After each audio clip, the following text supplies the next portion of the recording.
Hello, everyone. Welcome back to the Correct with Mehreen show. I'm so excited about today's guest. He's the CEO of SecureMyScholarships, which is connecting students to scholarships from all across UAE, US, and UK. He's making education more accessible, more affordable, and more inclusive. He's the king of social innovation, the king of entrepreneurship, and the king of making quality education more accessible.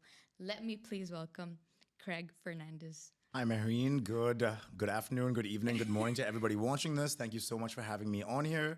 Love the intro. Couldn't have done it better myself. And thank you so much for having me on Karak with Mehreen. I'm so excited that you're here. Thank you so much for being here. And before we started, we were having a really cool conversation about education, the university I studied in, and then the startup that you were talking about. And I definitely want to talk about that further. Before we delve into the technicalities, I wanted to ask you to introduce yourself the way you would, but without including your career. Just you as a person. Who are you? That's all right. I'll give it a shot. My name's Craig Fernandes. I am a person who is passionate about making a difference in the world. Growing up, I was an entrepreneur at heart. I always wanted to find innovative ways to do things, to solve problems, and make a buck along the way. Launched my first company when I was 13 years old, and that kind of stuck with me. I think that the world can be a much better place if everybody does what they love and tries to solve. I think the world can be a much better place if everybody tries to solve a problem, at least one problem in their lives. And that's something that I have dedicated my life to with everything that I've done in my life. And, I say this like I'm 45 years old or something. I'm 26. But yeah, that's me. I love sports. I love traveling. And I am a workaholic. Ask anyone who knows me. That's me. So it was probably hard to introduce without the career Yeah, aspect. it's very. But you did it perfectly. Yeah, it's very hard actually because for most people, like Craig and Lock&Stock and Craig and Secure My Scholarship are very, very like interlinked. Yeah, like it's very hard to say it's a part of Craig your without identity. saying Lock&Stock or Secure My Scholarship. Honestly, Makes so much sense. Yeah, that's become a part of your identity. Yeah. I mean, And you because own it, yeah. so we actually launched Lock&Stock. I remember 2017. Graduated from university in May of 2017. Came back to Dubai in June. We incorporated in July, and we launched in September. Like that was it. That was when we launched Lock&Stock. Today, September 24th, is actually 6 years to the day that the Lock&Stock app launched. September 24th, 2017. This day, exactly. This day, exactly. Yeah, Wow, September what 24th, a 2017. And that's been that, literally. Every single day, every single week, every single year since then has been this journey. No weekends, no holidays, no vacations, no nothing. 7 days a week, 365 days of the year. I worked on my birthday. I worked on Christmas. I worked every single day of the year. And you love it. And I love it. I love it. So for me, there's a lot of talk out there about like getting burnt out or like, pushing yourself too far or this or that. My viewpoint on this has always been find something that you love and dedicate yourself to that. Find something that you love and give it your all, literally. If you want to do it, if you want to make it happen, give it your all. But make sure it's something that you love.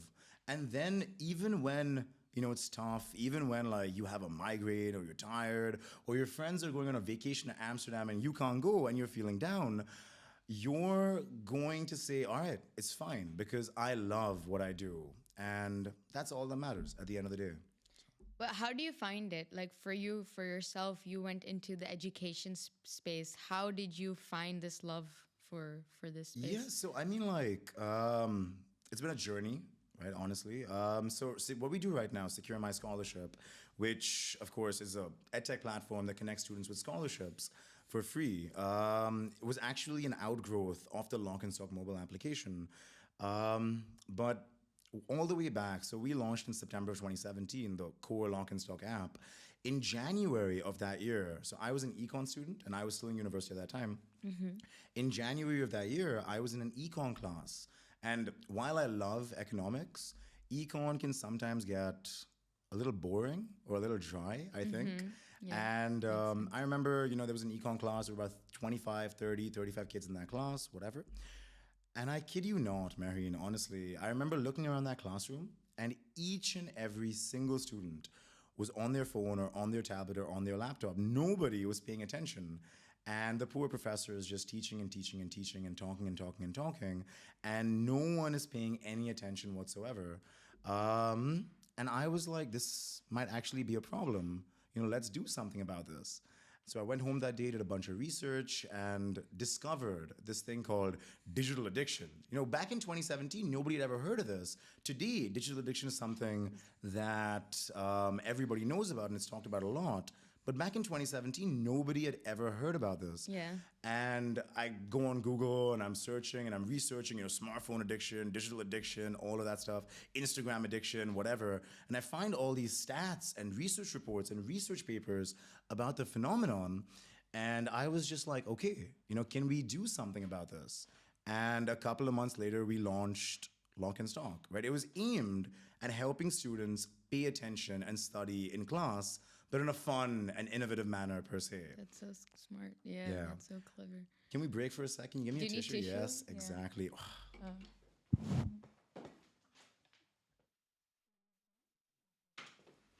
See, I warned you this would happen. Honestly. Thank you. Yeah, no. 1 second. Now that's really good. Oh, yeah, Thank you. perfect.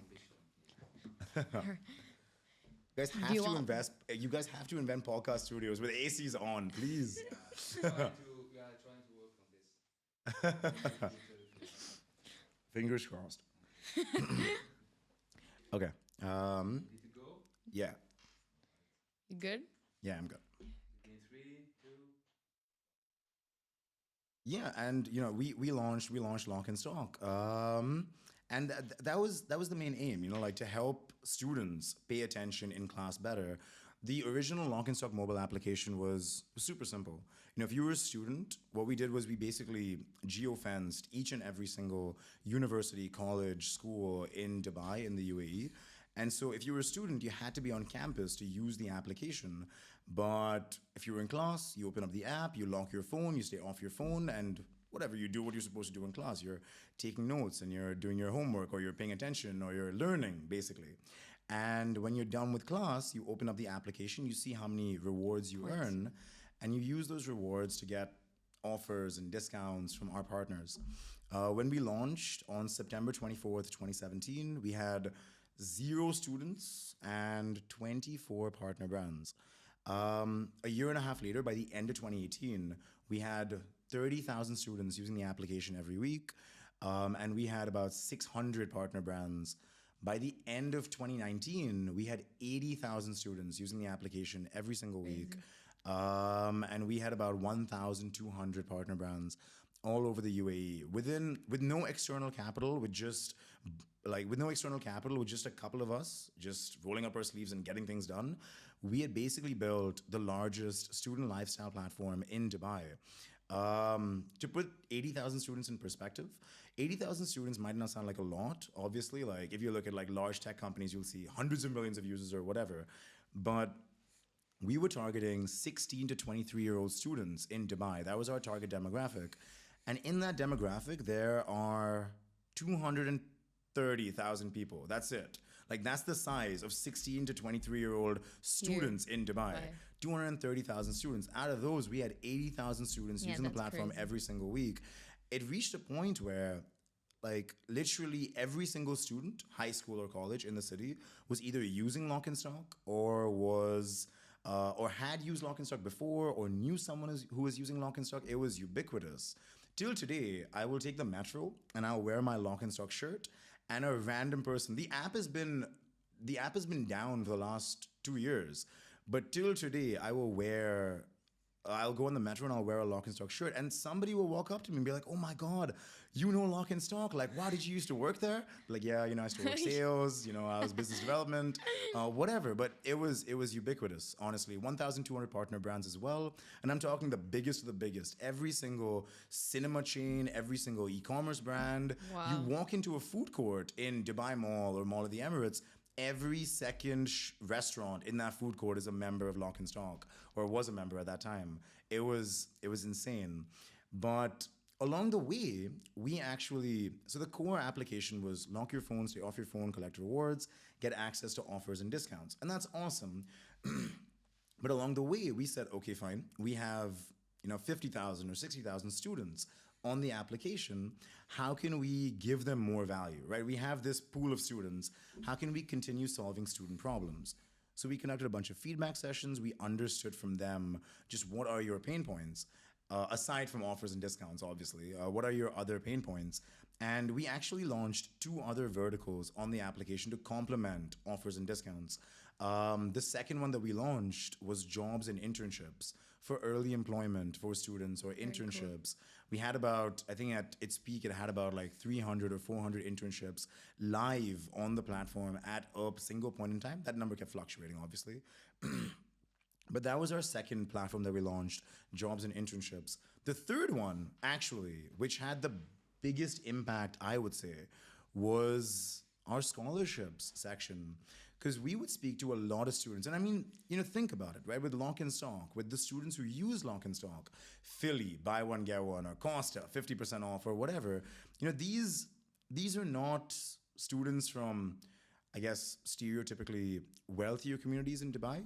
They're from your middle class areas of the city, right? I'm talking Bar Dubai, Karama, Dera, Gissas. I live in Gissas. I grew up in Gissas. Like students from these areas of Dubai. And when we would talk to them and we would ask them, like, what are some of the issues that you're facing? Of course, you ask a 17-year-old what issues they're facing, they will name a lot of issues. But something that was consistent across a lot of those conversations was university is super expensive. Like, university is crazy. How do we, and it keeps increasing. Is there something you can do about this? This was feedback that we were receiving from students. So we said, okay, fine. Let's see if we can do something about this. So we spoke to a couple of universities. We got them to list on the platform under our scholarships section, which was basically very simple. If you applied to that university through the application at that point in time, if you applied through the application and you got admitted, you would get the scholarship that is listed on the platform. So it's very transparent then. Very nice. And we launched that with a couple of universities. And, I remember back in 2020 or late 2020, early 2021, we were looking at our data, and while offers and discounts always had a lot of traffic and yada yada, and that was cool, we were looking at our data, and the numbers that we were seeing, or our analytics for our scholarship section, were just going through the roof. Because now, all of a sudden, you want to offer a discount. There's a lot of places that can give you that. That's fine. But now all of a sudden, let's say you're a 17-year-old at St. Mary's or a 17-year-old at IHS or our own or something like that, and you're about to go to university in 2 months or 3 months or 6 months. Now all you have to do is download this application, lock your phone, pay attention, and you get 10,000 dirhams off at university, or you get a 20% scholarship at university. Crazy. Which for a family that is struggling to balance the books, whatever, that's huge. Yeah. It's life-changing almost. It is the difference between going to a good university or a run-of-the-mill university. That is the difference, which in the long run, 30 years, 40 years down the line, is fundamental in a person's life outcome. Sure. And that is the difference that we were making with this. The analytics that we saw were blowing off the charts. So then we said to ourselves, okay, have we maybe stumbled upon something? Because your original question was, how did you end up in education? Yeah. And so we were looking at this, and we were just have we stumbled upon something by accident that is a lot bigger than what we were doing before? Helping people stay off their phones and pay attention in class is great. I mean, that's awesome, and that's noble in and of itself. For sure. During Lock&Stock's time when it was active, it accounted for over 2 million years of total time spent offline. Cumulative years, 2 million years. That's time that we put back in the hands of students and teachers and professors who were able to engage with these students much better. Over 2 million years of total time spent offline. And that's awesome. But with our scholarship section and what we were seeing, I mean, did we have a chance to maybe make a mark on education as a whole, right? Helping people stay off their phones is great, but that pales in comparison to helping a student from a middle class or a working class family afford to go to the university that they dream to study at. That's so much bigger, honestly, and that's life changing. So we said to ourselves, okay, fine, like this is what we're seeing. You know, another key thing that we saw was lock and stock, like with offers and discounts. It was hyper localized. So a lot of offers and discounts in Dubai. But the moment you exit Dubai, there weren't that many offers and discounts. So our usage in Abu Dhabi or Ajman was not as Was high as it not would be in yeah, Dubai. yeah, And it was non existent outside the UAE because it's hyper localized. yeah, yeah. Our scholarship section, I mean, we had universities like Harry Dwant or Murdoch on the platform. Those were early universities at that time, we had universities like Harry Dwant and Murdoch on the platform, and we had students from Saudi or Kuwait or Bahrain downloading the application and locking their phones to apply for these scholarships to these universities. And we're seeing that as well. And we're like, that's super interesting. Wow. That scales across borders, if Yeah. anything. So in about mid of 2021, we took a hard decision to basically put pause on the lock and stock application and basically set up a new brand called SecureMyScholarship.com. We took that scholarship section on Lock and Stock and basically hard pivoted that to SecureMyScholarship.com. And that's the journey that we've been on so far. In the 2 years of us doing Secure My Scholarship, in the 2 years that Secure My Scholarship has been around, we've scaled it to, this year we're on course for $1.5 million revenue in 2023, which is awesome. We've scaled the team from 5 people in 2021 to about, I want to say 30 people this year as well, which is also awesome. But the number that we're actually proudest of, and the reason why we made this change to Secure My Scholarship, was to help better connect students with scholarships at universities. That's why we did it. And in the 2 years that Secure My Scholarship has been around, we have dispersed over $6.5 million in scholarships through Secure My Scholarship to students in the UAE, to students in Dubai, Dera, Karama, Bardabai, whatever, to students in India, to students in Pakistan, to students in Egypt, students in Saudi Arabia, students in Oman. Over $6.5 million in scholarships. We've gotten messages not only from students, because at the end of the day, yes, the student minimizes their tuition and can study where they want to study, but it's not only the student whose life is affected. Behind that student is a mother who prays every day for her child's success. There is a father who works 40, 50, 60 hours a week because he wants his child to have all opportunities possible, every single opportunity possible. There's a mother, there's a father, there's a brother, there's a sister, there's a grandmother, there's an entire family. And we have gotten so many messages, not only from students, but from mothers and from fathers. I remember there was this mother, completely random, whatever. I think her child had applied and gotten a scholarship through Secure My Scholarship. But she sent us an email on our like team email address. And in her email, she just said, you know, honestly, dear Secure My Scholarship team, I just want to write you this email to thank you guys for the help that you all gave us. She's like, I don't know who you guys are, but you guys are like an angel from God, and I don't know where you came from. And she said this in her email. She sent this to us, and we were wowed. I mean, we were floored when we saw that. But she said, you know, I think you guys are like an angel from God, and you guys have changed our lives. That's so beautiful. And that's what we do at Secure My Scholarship. That's That is the amazing. reason why we made the pivot. And that's what we do at Secure My Scholarship. What we want to do, our aim with Secure My Scholarship, is to disperse $100 million in scholarships through our platform and fundamentally change the lives of hundreds of thousands of students around the world. But not only that, right? We're not building a non-for-profit or a non-profit per se. Sorry, my words got the better of me. We're not building a non-profit. We want to disperse $100 million in scholarships and change the lives of hundreds of thousands of students around the world. And at the same time, build Asia's next great edtech unicorn and the UAE's first edtech unicorn. I mean, we're Dubai born and bred.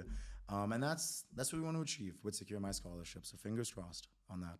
Makes sense why you work 365 days a year. Yeah. That's incredible. First of all, congratulations for everything that you're done. Like that whole journey is just incredible to reflect on and see where you've reached to this point. It's so cool. And like when you receive all those messages, you realize like, yes, this is why I'm doing what I'm doing. So that's just awesome. Yeah, absolutely, absolutely. I'll tell you another story. A couple of months ago, there was this one student who applied to a university on Secure My Scholarship. The university had a 30% scholarship, I believe. Student applies, whatever, it comes to our support team verifies all the information, everything looks good, submit the application onto the university, that's fine, we get the offer letter, that's great, offer letter says 30% scholarship, everything is fine. Send the offer letter to the student can proceed with their enrollment, everything is good. The student then raises a support ticket, and one of our team members picks up the support ticket, reaches out to the student, and says, "Hi, how can I help?" And the student says, like, "My mother would like to speak to you." Now, that's not something that we usually do, but whatever. I think in this situation, we just made an exception. And so we spoke to the student's mother, and the student's mother then goes on to tell us her story. She tells us that her husband had lost his job about a year ago, and for the last 12 months, he had no employment. She tells us that her salary had been cut by 50% over the last 6 months, and she tells us that they were struggling financially. She tells us that she has 3 kids, and this is the oldest of her 3 kids, and he's going to university, but she has 2 other kids in school, and she also has school tuition, yada yada, all of that stuff to pay. And she says we have the savings to send our son to university, but we will drain our savings to do that. And this is our son. We don't want to compromise on his education. And she said 4 words. She said, "Can you help me?" That's it. And so we said, we'll see what we can do, because that's what we do at Secure My Scholarship. This is what we do. So our team member who spoke to the mother, he raises it internally. We spoke to the university. I think I spoke to somebody as well. And whatever, a lot of back and forth. We got the student's scholarship changed from 30% to 45%. We got the offer letter changed. The offer letter came in. We sent it directly to the mother this time. And the mother gets the offer letter, and she responds back. And she says, "Thank you so much for the work that you guys have done. You don't understand the difference that this will make in our lives." And then she sends a heart emoji. And this is a random mother that none of us have ever met before. Random mother, maybe we've corresponded with her over a Zoom call or a couple of emails or whatever. But it's a random mother, we've never met her before. And she says, "Thank you so much for all the work that you guys have done. You don't understand the difference that this will make in our lives." Sends us a heart emoji as well.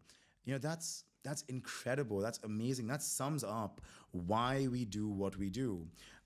This is one story. There are stories for the people who are actually in the trenches. There are stories like this every single day, every single week, every single month, every single year. And as we grow bigger and bigger and bigger, the scale of the impact, as we scale our operations exponentially, we also scale our impact exponentially as well. We take it from there.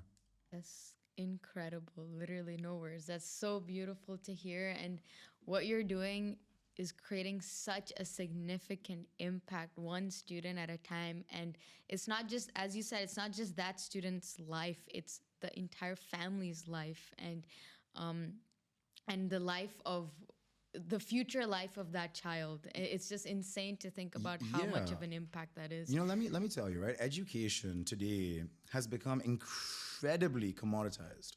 It's ridiculous. I read an article some time back which said that for every one student that goes to a quality university or a ranked university or whatever around the world, for every one student that goes there, there are 4 students who want to go but cannot, simply because they can't afford it.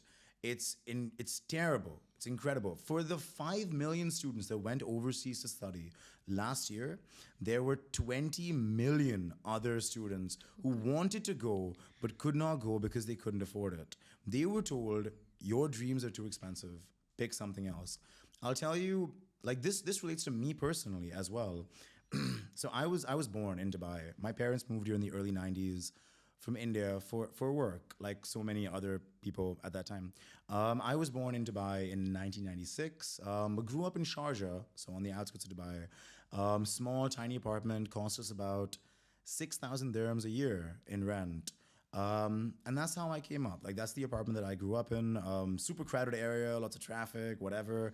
6,000 dirhams a year, whatever. Lived there until 2010, if anything. So only about 10 years ago did we actually move out. And we were paying 6,000 when we moved out. So you can only imagine how much we were paying when we first moved in. But whatever. And that's really how I came up. My dream was always to go to America to study. I wanted to go to America. That was my dream.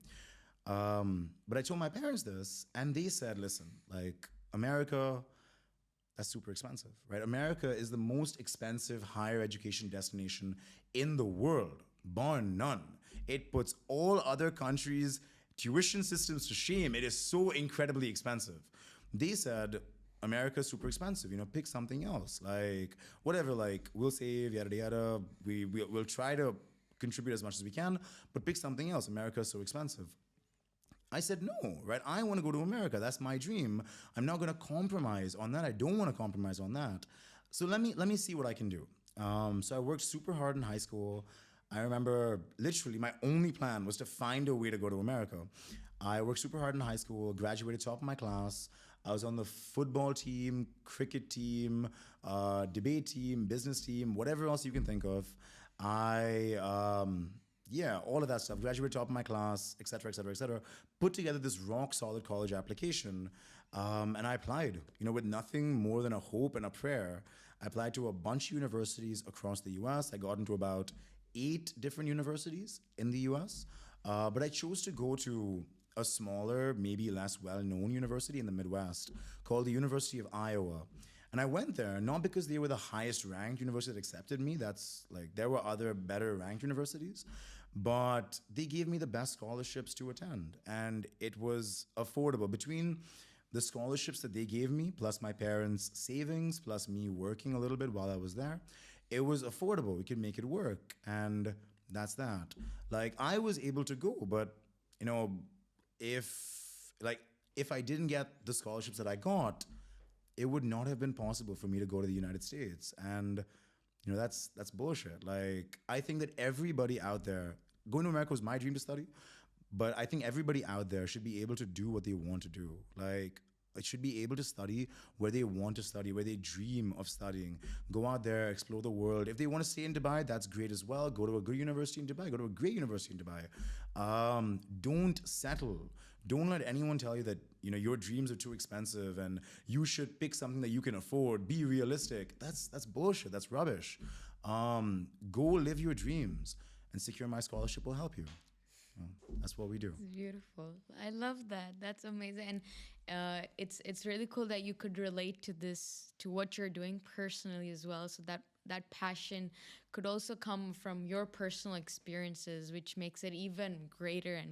And the fact that you can relate to the stories of the students that you're impacting as well. So that's just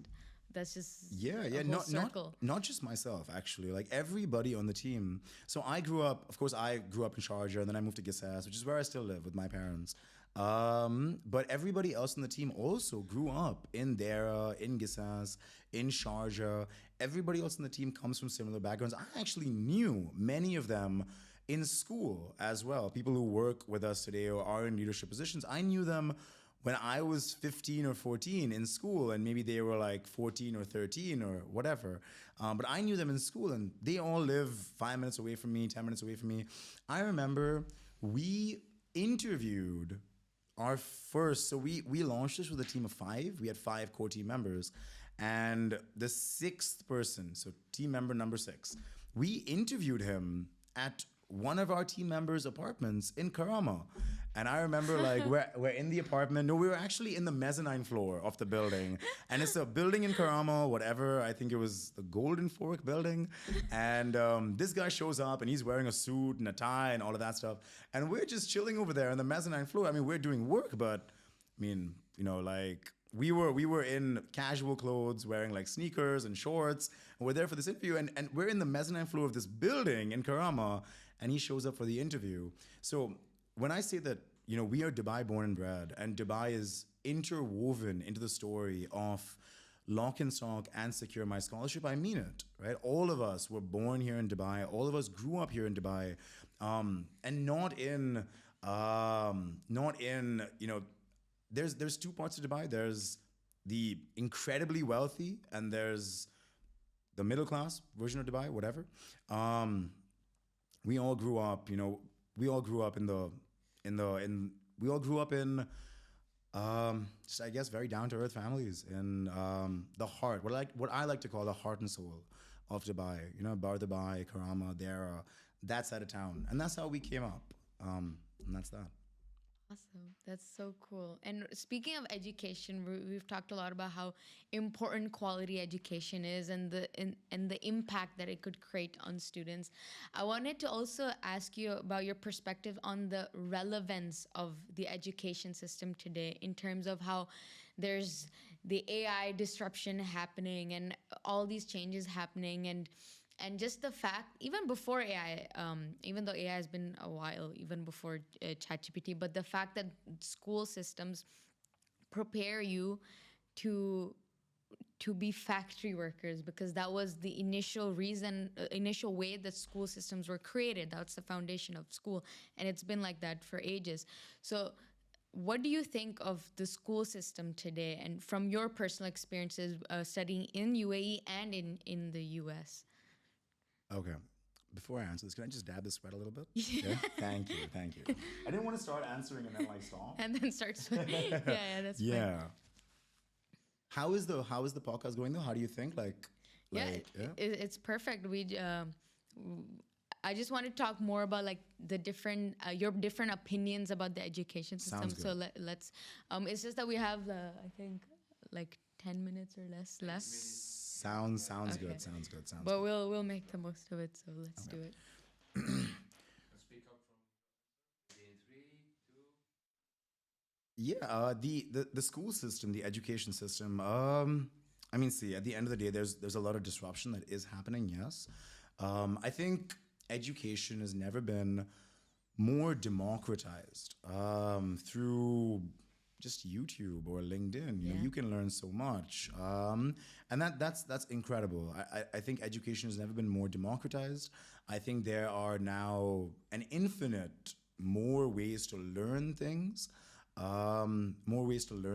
For young people. If you're in school or if you're in college, you can really learn any skill that you want.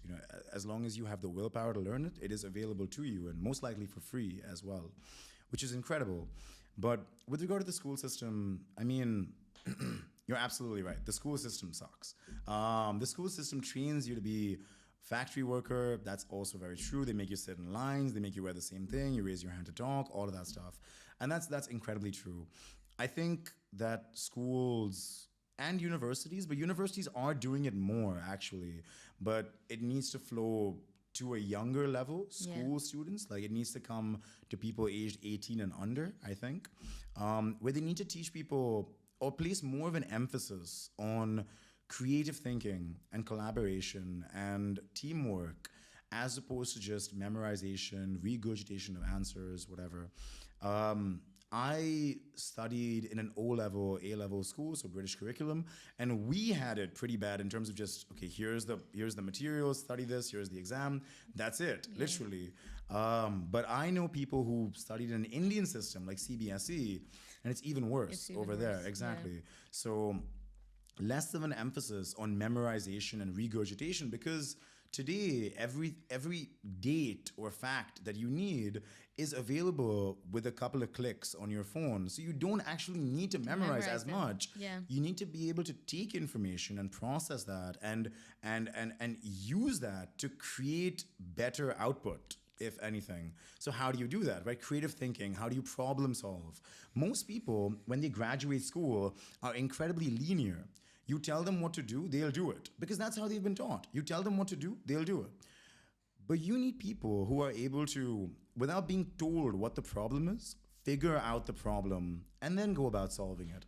And that requires an incredibly different form of thinking than what they teach you in school. I think that's how schools need to reform. But on this note, actually, we'll also add, if there's anybody who's under the age of 18 listening to this, I actually have always thought that nothing teaches you like the real world. If you want to learn something, get out of the classroom and go and learn it. Because nothing teaches you like the real world. I launched my first company when I was 13 years old, 13, 14 years old, around that time, where me and my friend used to bunk school. Like, we'd skip school and we'd go to football grounds around the city, and people who came to play football there, we'd pitch them to come and play in our tournaments. And that's it. Like, we're 14 years old, we're walking up to random strangers, we're pitching them to come play in our tournaments. And I think we do about 10,000 dirhams revenue per tournament. I think about 6,000 or 7,000 dirhams net profit. We split that two ways. So $4,000 when you're 14 years old. Not so bad, I think. Pretty good. And that was great. Like, Dubai is an expensive city, and this was awesome. But you learn so much. I learned so much in that process. It was the same thing when I was in university. When I was in university, yes, I studied. When I graduated, I had a bachelor's degree in economics. I had minors in political science, international relations, mass communication, business administration. So I had 4 minors along with my major, and that was awesome. But along with that, when I graduated, I had worked in marketing. I had worked in a marketing capacity, a sales capacity, biz dev, growth, fundraising, sponsorships. I worked at nonprofits. I worked at local businesses. I worked at a restaurant downtown. I worked at international companies. I worked at startups. I had work experience in the USA, in the UAE, and in India across like 8 different companies and all those different positions by the time I graduated, because I knew that if I actually wanted to learn whatever, and when I did graduate, okay, I don't know what's going to happen. Maybe we launch something, maybe we don't, I don't know. But I want to learn as much as I can. And there's only so much that you will learn in the classroom. So to anybody who's willing to hire me, when I was 17 or 18, anybody who's willing to hire me, I'd say, I'm in. Give me the work. I'll learn. I'll do it. And for anybody out there, that's my biggest piece of advice, I think.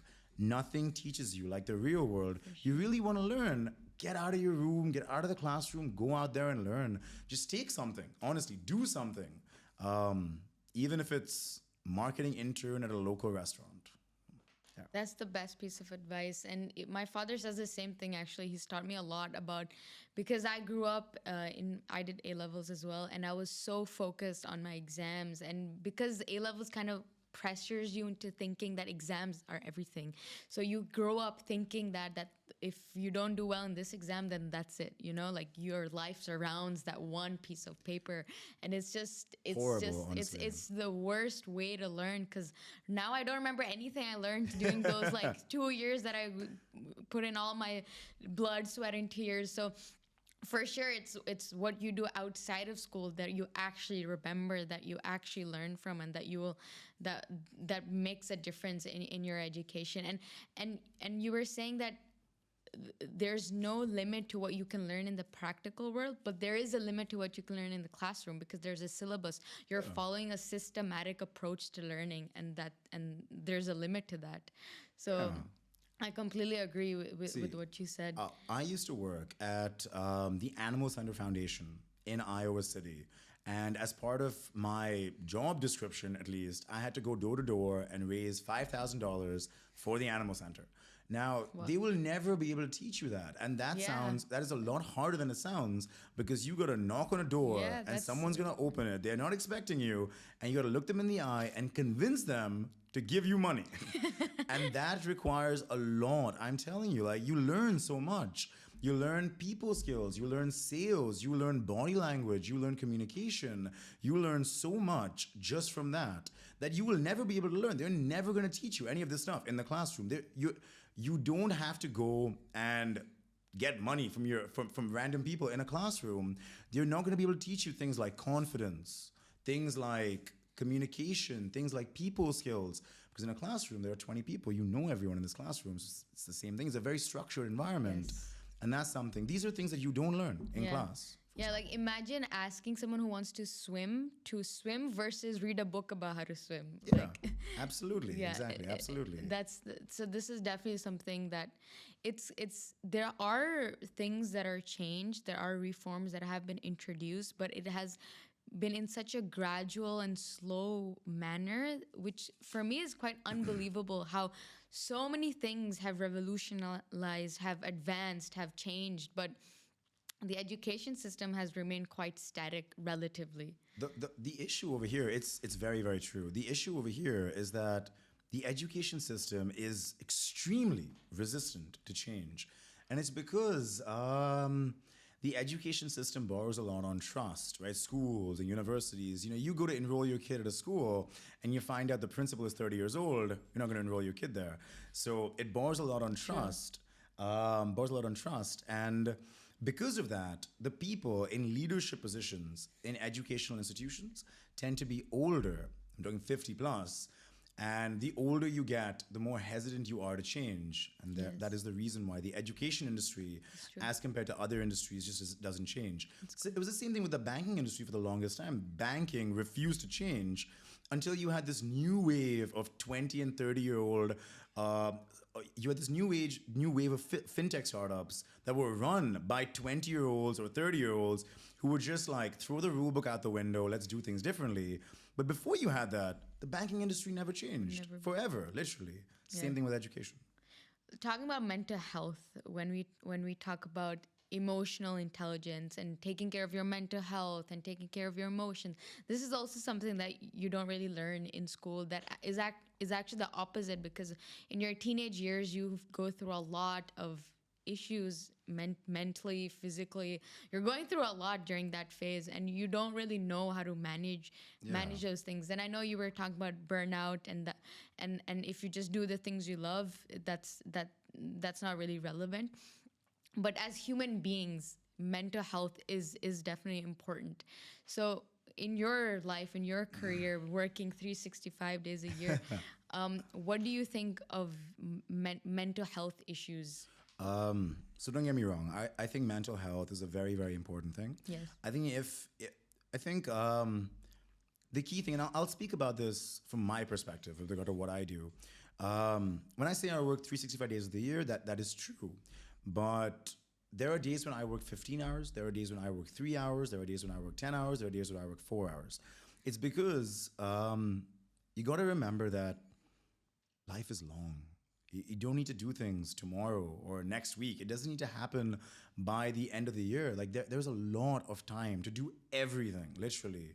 And while sometimes it feels like the world is collapsing around you, believe me when I say there is a lot of time. I know this from personal experience. When we were 21 and we launched, Lock&Stock originally, it was all now. Everything needs to get done. But as as I've gone through the motions and as I've learned, it's just okay, fine. Like it's fine. You can't get it done today. That's okay. When you get it done by 3 days from now, sounds good. No problem. That's okay. As long as you get it done, right? You got to remember that life is a marathon, not a sprint. So in terms of managing mental health, I like to rephrase that because it really is about managing yourself. You got to understand when you are at a breaking point and then take your foot off the pedal a little bit so that, for example, yesterday just wasn't feeling like working so much. So I put in 2-3 hours of work, got whatever I had to do done, and that was it. Went out with my girlfriend and just relaxed. I do that because on another day when I need to work 14 hours, I can, right? So it's not about just pushing yourself day in, day out, day in, day out. It's about managing yourself, managing your time, managing your schedule, so that you can maximize output, per se. But ask anybody on my team if they ever need me any day of the week, any day of the year. I'm always available, and that's something that I am very proud of, at least. Have you reached a break point, or like a point where you're like the point of burnout? Is that something you've experienced? No. Because you've been able to manage, as you said. In the last 6 years, I have had no weekends, no holidays, no vacations except 2, because I had a cousin that was getting married and a best friend who was getting married, so I had to be there for those 2. But aside from that, no vacations, no weekends, no holidays, no nothing. And I have, I've really just worked the entire time. But again, I come back to what I was saying earlier, right? Find something that you love. For me, it is making a difference. I love working on things that are able to help people's lives, whether that's helping them stay off their phones and manage their time better, or helping them or helping people secure scholarships and enroll at the university they want to enroll to, whatever it is. I love working on solutions that help make the world a better place. And I'm human, so when I do get tired or when I do get, all right, a little demotivated or a little down or, whatever, I'm mentally fatigued, I remember why we do what we do, and that drives me forward, and I keep doing it. Once you forget why you do what you do, then it's very the journey from there to burnout is very fast, literally. Because if you don't care about what you're doing, you're just gonna be like, why? What the hell is this? I give up, honestly. And that's what you got to figure out. So many people burn out because they do things that they don't actually fundamentally care about. It's very easy to do something when it's new, when it's exciting, when it's fresh, everyone's talking about it. But 6 months down the line, 1 year down the line, when shit hits the fan, when things are tough, whatever, when things actually get rough, then that is a test of how much you truly love what you do, or is it like a fad that you jumped on or something like that? And that's what separates, I guess. That's what separates people who burn out from people who don't. Right? Thank you very much for this conversation. I want to congratulate you on everything that you're doing. It's incredible, and all your perspectives were very, very refreshing to hear. I want to take this conversation further. I want to ask a lot more questions, but because of our time, we will have to end it now, but we can obviously continue further. But thank you very much. Do you want to do like a little cheers in the end? Yes, 'Cause yes, that's a yes. tradition. Cheers to Karak with Mehreen. Cheers. Yeah. And now you can have the cold karak. Thank you so much for having me. Honestly, it's been a pleasure. Thank you, everybody, for watching in, and it's been a pleasure. Thank you. Thank Thank you. you. This was awesome.